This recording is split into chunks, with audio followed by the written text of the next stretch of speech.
Right.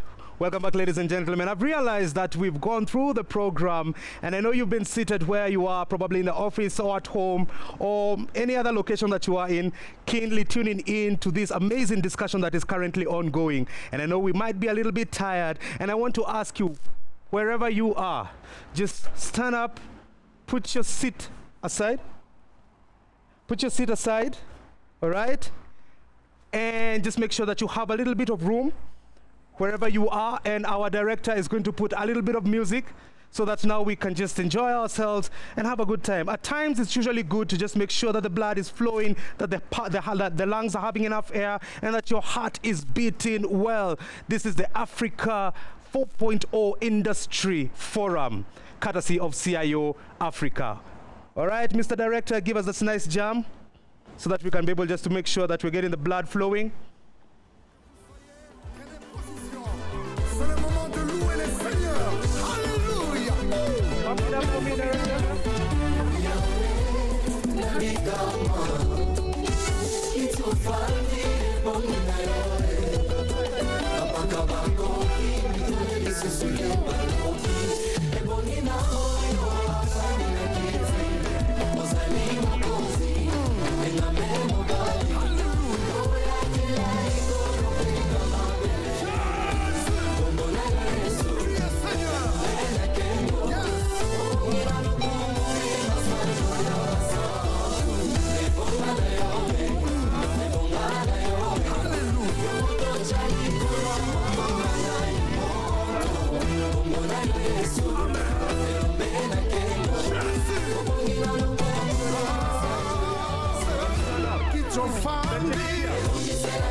Thank you so much.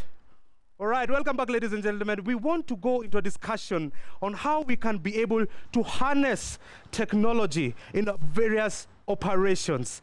The gentleman that I want to introduce, he is a well-versed man. He is a man who has heavy words of content and knowledge. I appreciate some of the good work that he does here at CIO Africa, and I am amazed at how he's able to come and just outline the entire program. Courtesy of him, he is the one who scheduled this particular program, and every speaker and every panel discussion. He sat down, crafted it well, and made sure that we have a good program here, all right? So right up next, he is the partnership and content head here at CIO Africa. This is none other than Humphrey Odhiambo. Welcome, Humphrey, and thank you for the good work that you do. Over to you as you tell us how we can harness technology. Thank you so much, Ian. And those great bouncing moments before we bounce into this particular session.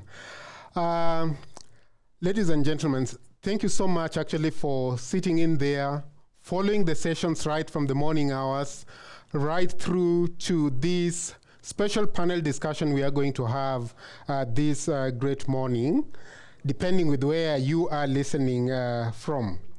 Now, the impact of Industry 4.0, particularly in the manufacturing sector, promises to be so profound. But then, there are daunting challenges in there. But as we crave actually to embrace the technology wholesomely, there are particular steps. Now, I'm joined in this particular session by very prolific panelists who will be dissecting how Africa, ideally, we are harnessing these particular technologies. I'm privileged this morning to be joined by Mr. Prasanna Buri, all the way from Nigeria at Dangote. Thanks, Mr. Prasanna, for joining us. And I guess, yes, I can actually see Andres is equally there. Andres traveled from Kenya just the other day and is joining us all the way from Dubai. Thanks Thanks, Andres, for squeezing in a moment, sir. And right in Kenya, I'm joined by Bernard. Hey, Bernard Odhiambo Jatelo. Karibu sana in this panel. Wave you can, just wave if you can hear me, Bernard. Fantastic, fantastic. Now, I'll plunge into the session immediately by asking my panelists ideally to introduce themselves, but at the same time, as you do so, especially Mr. Prasanna, if you could just start by briefly telling us what is Industry 4.0, and in your own view, is Africa really harnessing the power of Industry 4.0 at this juncture? Mr. Prasanna, please. Sure, thank you. Appreciate it. Thanks for having me. It's a pleasure and honor to be here today. Now, I think without going into a lot of details on the Industry 1.0, 2.0, 3.0, where we stand today with Industry 4.0, so to speak, is Industry 4.0 is about smart manufacturing, right? Industry pundits say, okay, it started around year 2000, but really it started picking steam around 2010, right? But the acceleration is still is picking up. But the game changer has been the pandemic. Many respected analysts and eminent personalities in the industry say that pandemic is the true game changer. I think the modern era after World War II is one period, and post-pandemic is a completely different, right? So the rules of the game have changed, and we all are trying to make up to and figure out even how it's going to pan out. Right from the very basic needs. From you start with very young age. What happens in the schooling system up until the airline industry, the travel, the healthcare, the logistics and distribution, agriculture. Pretty much every sector is impacted, and we still are going through this process. But one thing that has clearly emerged in the last few months, especially, is that we need to be more connected. We need to be more enabled to automate and be prepared for the shortage of skilled labor, for people not being there at the site, doing real-time operations and controls. So these are the things that we in the industry must be prepared than ever. And the technologies like AI, big data, 5G communications, and satellite communications, these are all coming together in a perfect way that they can facilitate this. I think what is needed now is for the people to embrace it and for the workforce to gear up towards this new paradigm shift. Mr. Prasanna, at least for that quick overview of where we are indeed getting started, the encouragement that we should embrace it. Bernard, I'm sure you have something to add on this. Thank you so much, Humphrey. It is good to be here today to discuss one of the most iconic revolution of our time, the Industry 4.0. Now, I work with the government, Kenya Investment Authority, to be precise, and currently I hold the position of the Senior Policy Advocacy Officer, just trying to ensure that the policies that we have in place are conducive for investors to invest in our countries. Talking about Industry 4.0, it has been well explained, but let me just dissect it further. Assuming that when the world was told that, okay, we want you to come up with pencils, so everyone was told to do that. people will come up with all sorts of pencils, different color. Some will come up with, things like, or different sizes, different colors, different shapes. So, but if the world is told that, okay, we want you to come up with an inscription kind of material. So we'll have pens, pencils, computers, laptops, and such. So that is what Industry 4.0 is all about, harnessing platforms to create what can make life and work more easier, harness production, and ensure that we build on the available platforms to achieve that which we aspire for, making life easier and interesting at the same time. Thank you, Humphrey. Yeah, thanks so much, Bernard. Very, very good rejoinder as well. Ajmer, highly feel welcome, and kindly just allow me to give you an opportunity to introduce yourself as you also tell us, yes, unique times that we are having right now. In fact, very, very valuable moments even for the manufacturing sector. But there are numerous challenges that Africa also has at this juncture. How do we also circumvent around these challenges? You just tell us about some of these challenges and how we can circumvent around them so that we can be so much in tandem with the unfolding new 4IR technologies.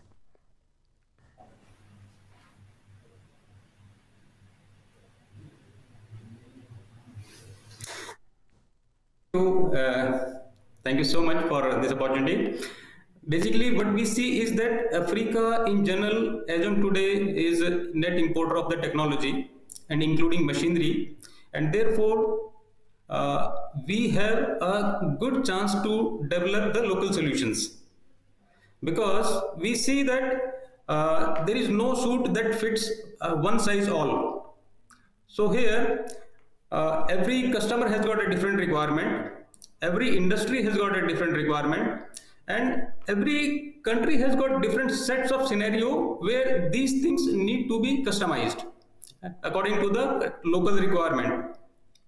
So we see that there is so much of scope where these things will be able to move forward very fast. As of now, we see that Africa is relatively new in adopting this technology, but these technologies are already well established and tested, working very fine in all other parts of the world. So all that we need to do now is import this, customize these to our local requirement, and adopt them. Industry 4.0, when we see here, is that it's all about the efficiency, all about the what we say sustainability and growth for the welfare of the people. And all the organizations that adopt this definitely will get benefited in the long run. Secondly, when we adopt these things, the local people get benefited both in terms of technology and the profits that we get. As of now, there is a lot of information available around, and there are a lot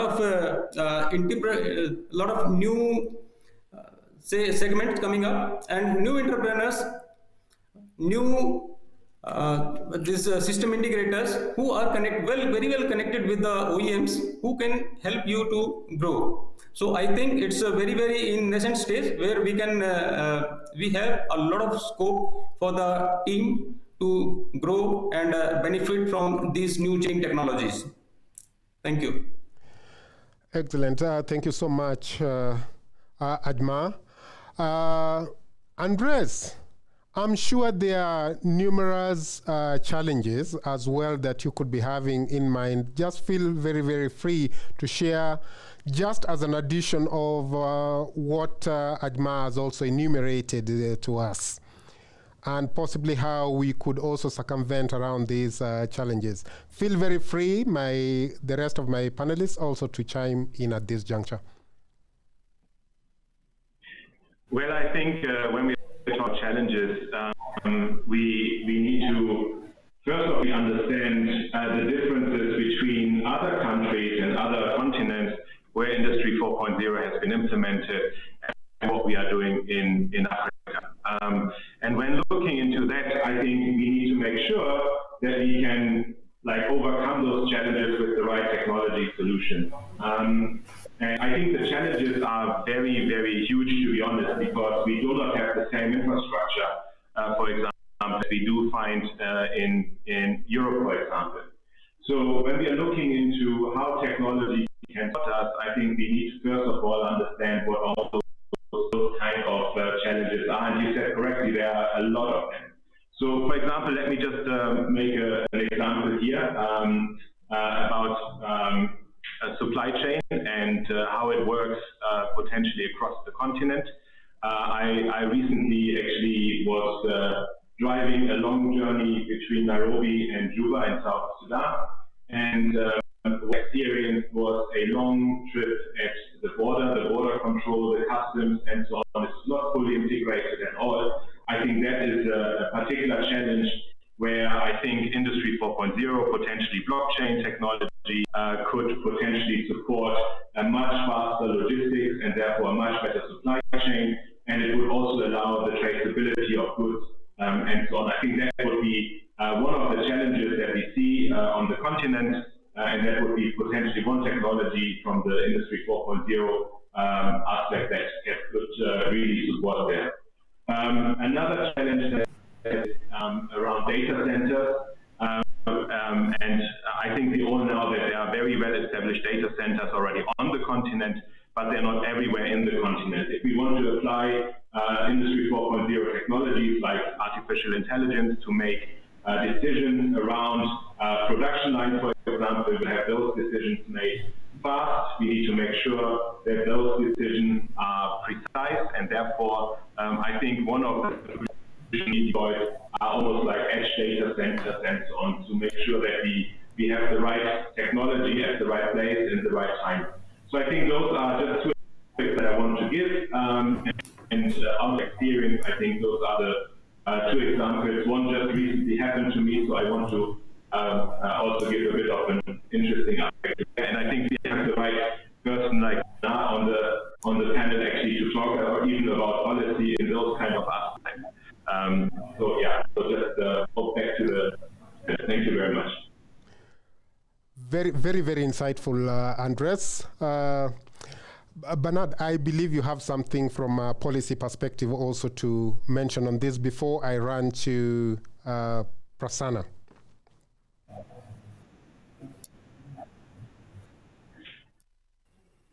Thank you so much, Humphrey. A policy is preceded by innovation. So policy plays catch up. So innovators innovate, then policy will be put in place to govern the same. But I will say that one problem in Africa is that we take too long to put up the proper policies in place to ensure that we are able to regulate this aspect of the revolution, fourth industrial revolution for that matter. And when that happens, up with the rest of the world. Because ideally, when you look at our ability as Africa to be able to manage research and development, budget, I think all over Africa, we are doing so badly.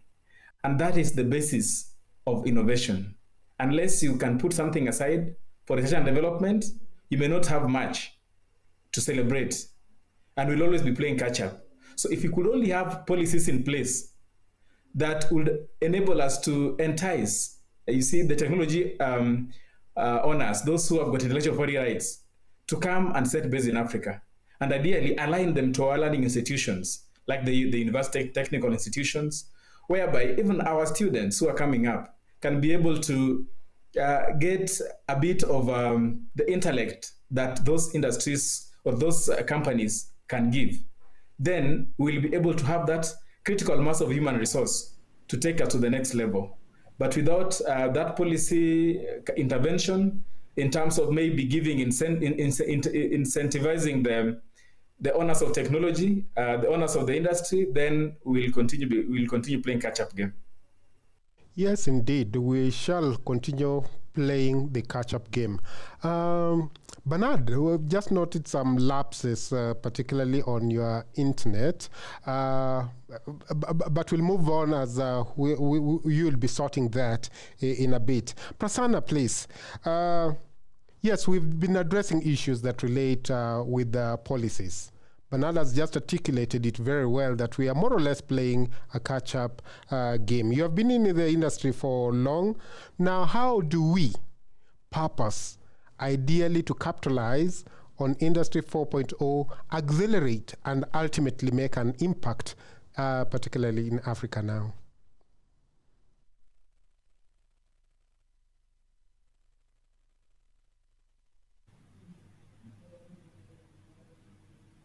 Put on your speaker. I can barely hear you, sir.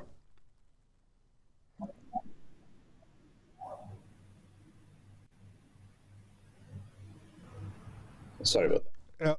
One of the biggest challenges that we have, despite having wealth of natural resources and a lot of pockets of reasonably good governance, is the skills gap.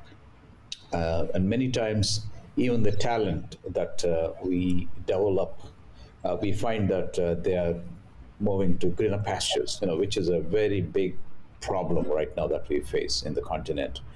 As soon as somebody comes up, to a career level, they get lured towards better prospects. I have, frankly, we have a major Canada problem right now. So I think the key thing is in developing the talent base more rapidly. We cannot stop the talent from being attritioned to better prospects. But what we can do is we can increase the talent supply. So the regulators and the agencies, everybody should give a lot more attention to STEM education, science and technology education, and management as well. So these will go a long way. When you have talented people, educated, that's when they slowly start agglomerating, congregating in some technology hubs. Then ideas start flowing, things start happening, right? The entrepreneurship at grassroots level is what it takes. There's a lot of entrepreneurship if you see in Africa, in villages, in small towns. There are a lot of individual entrepreneurs. They may not be doing high-tech things, but there are entrepreneurs for sure. So we need to blend in technology education, awareness, and knowledge and skills so that they can diversify. And together with provision of decent infrastructure, the power, which is a very crucial enabler, the roads and certain facilities, like at the hubs for these entrepreneurs, will go a long way. The large manufacturing organizations such as ours, I think the talent gaps still is a major problem. That's why we end up having to source at times more expensive resources from overseas, which is also difficult many times, especially in times such as pandemic. We're desperate to see more talent come up. We do invest in some of the talent development initiatives. I think there was a very elaborate study I would like to point to the audience. Brookings Institution has done a very in-depth study. They published a report in 2020, and they identify, the labor skills mismatch is a major problem, right? And when talent comes up, they find ways. Coming from India, I can speak for some of these challenges that are also present in the Indian context, where the bureaucracy, the system being slow to change, has been significantly transformed by the individual entrepreneurship and the skills and talent of people, right? So they're kind of forcing the change and bringing about a positive impact. Although it's work in progress, but we can see similar results in an African context, I could see. In many ways, we tend to draw some parallels, right or wrong, that Africa being one of the youngest continents, so to speak, or although it's ancient, but in terms of some of the adoption of these technologies, let's face the reality. I mean, we are getting there. I mean, and this is a time for immense growth, positivity, right? We have a very young and dynamic workforce. One of the youngest in the world itself, right? For example, where I sit in Nigeria, we have one of the world's most youthful populations that are enthusiastic, are bubbling with energy, and they need things to do, right?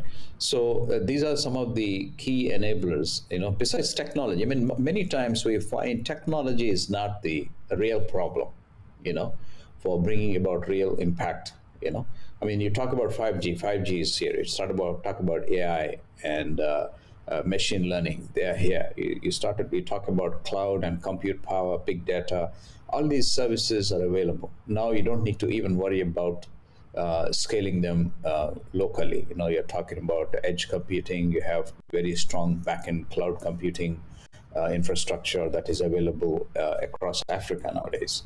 So what is really required is the mindset shift. We need to really see that this is what gives the industry in Africa a competitive edge and enables us to catch up and leapfrog some of the gap that has occurred in the past and undo some of those things. So truly I see that this is, regardless of whether we call it, under some acronym, some phrase, but the fact remains that this is a time that we need to embrace this. Sounds very good. Particularly a point that you've hit home on the change of the mindset. Andres, certainly you've engaged with the different stakeholders, particularly in the public sector, the private sector as well. What can you add, particularly on the tension that is existing right now within the industrial sector in reference to how we really need to accelerate so that we can catch up with the rest of the world? Well, I think first of all, I want to ask the question, do we need to catch up with the rest of the world? But that's maybe a different question to ask. But I think what we need to do is we need to make sure that and it was very kind of go and try and leapfrog again, as we did, for example, with some other technologies where in the fintech space, for example. But I think again, what I mentioned earlier is we need to see the differences that are there in infrastructure and so on, and make sure that we leapfrog accordingly. So identifying where are the largest gaps, identifying how can we transform those gaps, be it talent, be it policy, and also then the implementation of those technologies, as well as potentially even financing those technologies, which is another important aspect, because in the end, when we're looking into who can right now afford Industry 4.0, those are the larger sectors, the larger industries, but maybe not yet the SMEs, because the technology is quite expensive. And I think this is also why it's so important that we build more of this technology on the continent by ourselves. I think there's already some good progress in this case as well. I know that there is a lot of IoT and sensing devices that are already being built on the continent, and I think this is where we really have the opportunity to then start leapfrogging.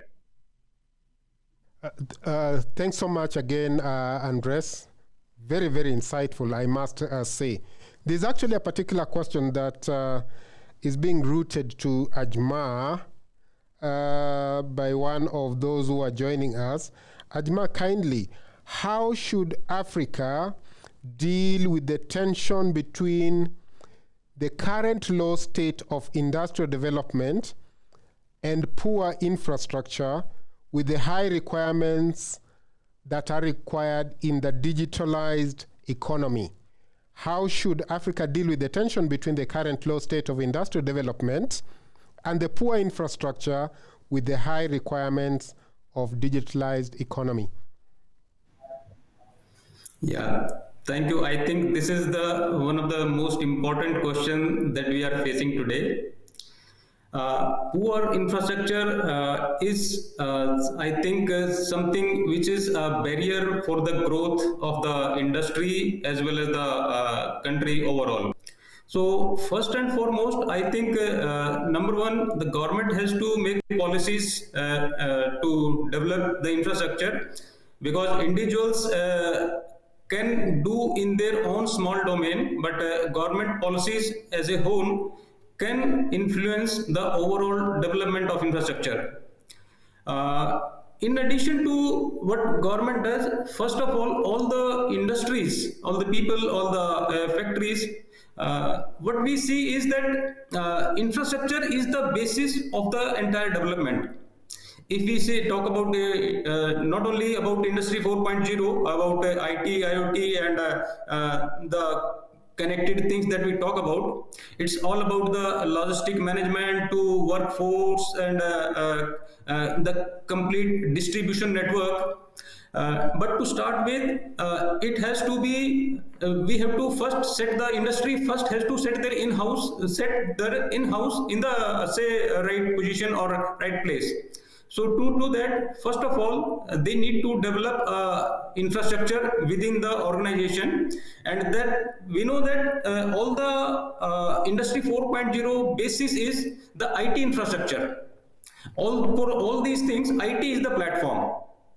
So, and when we talk about IT, it is say maybe their LAN and a small network, maybe a small edge data center, which can support their internal requirement. Of course, we today have there a lot of big data centers, cloud data centers all around being built in all parts of Africa. There are multi-megawatt data centers in Kenya, in Nigeria, in South Africa, in Egypt, and there are many more coming up.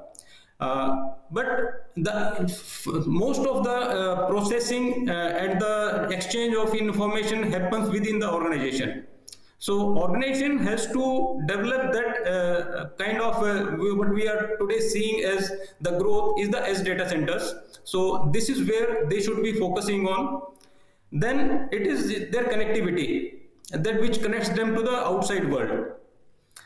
Africa, of course, as we have seen that Kenya has got a good connectivity, Nigeria has a good connectivity, South Africa, because of they are the say POPs, they have good connectivity, but rest of the Africa has to catch up with that, and these can become the centers of distribution for network for all these areas and countries. Going forward, that, as I heard from some of the speakers earlier, I think it was Mr. Hunter, there are almost 90 million small-scale industries in Africa.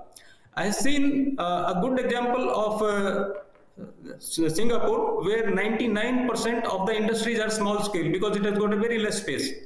So, but now they have all migrated to and upgraded themselves to Industry 4.0. People generally fear that when the Industry 4.0 comes, then they will lose jobs, then there will be all those things, their fears in mind. But the example shows that it is only the small, regular labor jobs, which are routine, mundane labor jobs that get actually the sidelined, and instead they are supported by the machinery or automatic machines, or say robotics or automatic processes that they're done. But the people, those who are working, handling these things earlier, are now educated, skilled, and they are now become the operator of these things. So that means it is a win-win situation for all the people, for the people as well as the organization. So I think that mindset has to, the change in mindset is more important than the implementation itself. And once the industry and the people start thinking that they have to move forward, then these things will follow. And as we see that Industry 4.0 is now no more an option. it is something like that has to come, whether you like it or you don't like it. The better we adopt, the sooner we adopt, the better it is for us. Ajma, you're so passionate about this.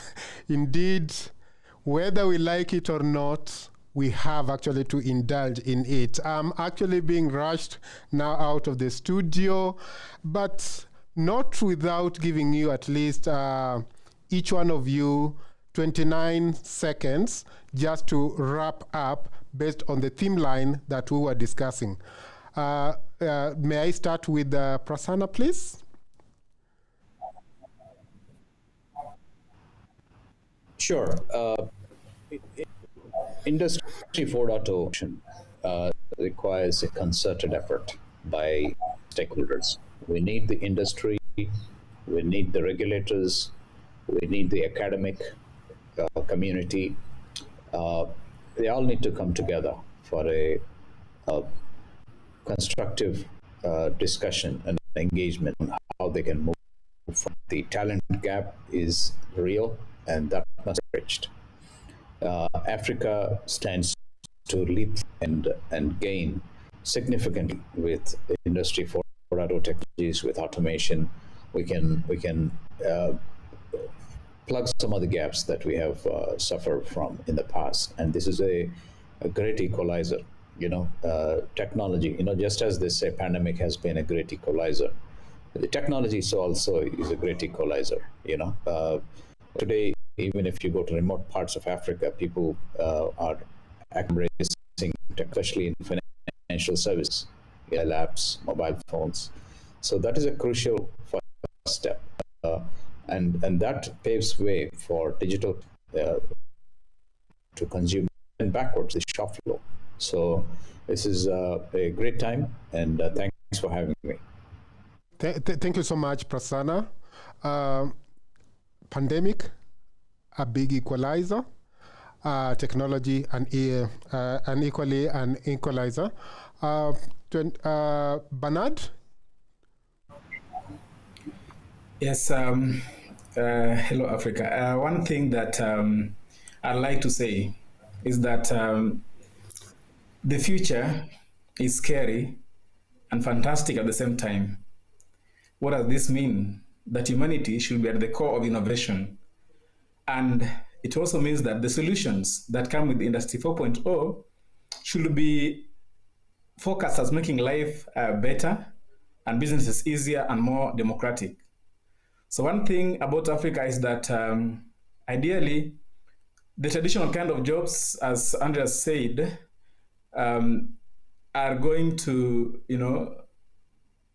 to be phased out.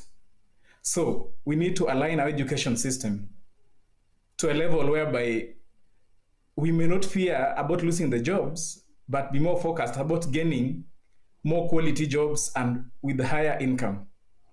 One thing I would urge our governments is that, the only institution that